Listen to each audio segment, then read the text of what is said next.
I'm going for simplicity, and it can be very, very difficult sometimes, and the ego will will bristle at the idea when people are making demands all around you, but have absolutely no intention whatsoever of discussing anything. And the ego will say, oh, that person just wants to get their way, just say no to them.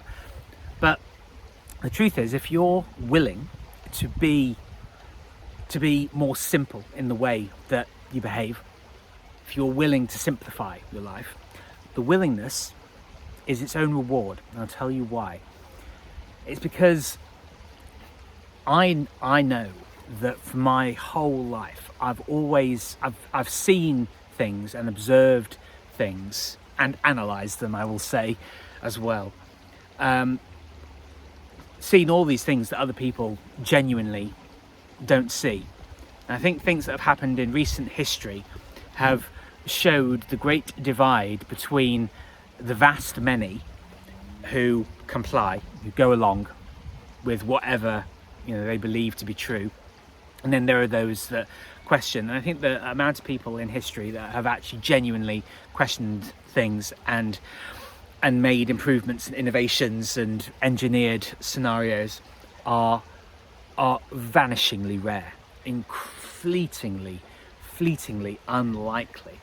But if you're willing to simplify your life, and with all things being equal in the universe, all made in God's image, the simplest answer tends to be the right one, which is the explanation that I learned from the film Contact about a principle called Occam's razor. And if you can be the one to make the decisions that will, frankly, this is going to sound really ungenerous, but frankly will shut people up, then it's no real skin off your nose, and it avoids what can be a lot of long-term escalation and stress. And at the beginning of this video, I said that I'm going for simplicity. It's true. I'm also going for, because the ego is a really dangerous beast, I'm also going for peace and harmony and understanding.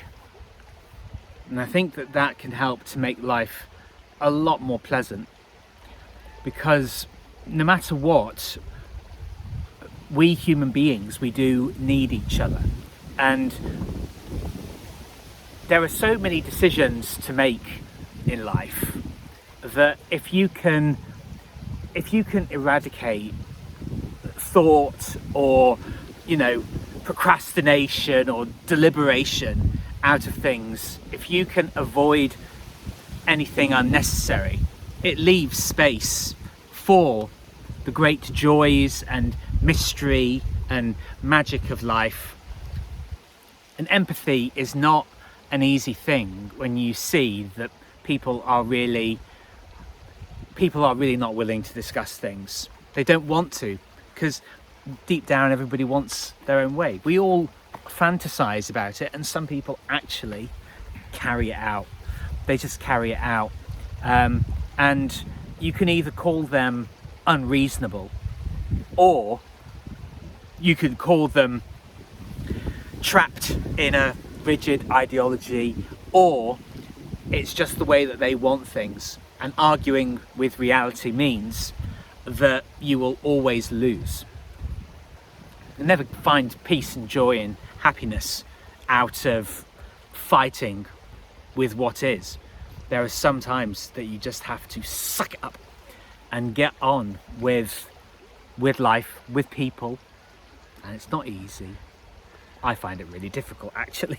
I'm extraordinarily intolerant, and I'm really actually starting to understand, in the last few videos that I've recorded, really starting to understand how much of a drama addict I actually am, and how much drama I create through various actions. But it's not a big deal, there's nothing really terrible that actually happens the vast majority of the time. And I have always said and felt, maybe I've created it for myself, I've always said that I'm very lucky. And I think part of the reason that I live life being or appearing to be lucky is because I will always take the positives from whatever scenario I'm in. And I'm pleased that I have that ability. I don't really know where it comes from, to be honest, but it's something I've always had, a very deep-seated sense of optimism and positivity, frankly, and I've always held on to that. I've always seen that as one of the greatest truths of my life. So learn to muck in. You know, it can be messy sometimes, but the positives, genuinely, they are always there, and you can use them to make your life a lot better. So thank you very much for listening. Martin Paver here. Do the like and subscribe thing, and keep watching these videos. I look forward to seeing you on the next one. Ciao for now.